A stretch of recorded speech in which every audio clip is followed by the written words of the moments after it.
आणि तुम्हाला 5 वर्ष पूर्ण झाली आहेत. तसंच इथून पुढच्याही काळामध्ये जी ग्रामीण भागातली लोकांची जी नाळ तुमच्याशी जुळली गेलेली आहे, हे नातं तुम्ही तसंच जपावं. कारण माझा जन्म ग्रामीण भागातला वस्तीवरचा आहे.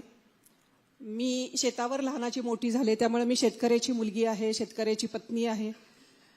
त्यामुळे लहानपणापासून ग्रामीण भागातलं सगळं महिलांचं जे विश्व आहे ते मी पाहत पाहत खरं तर मी लहानाची मोठी झालेली आहे.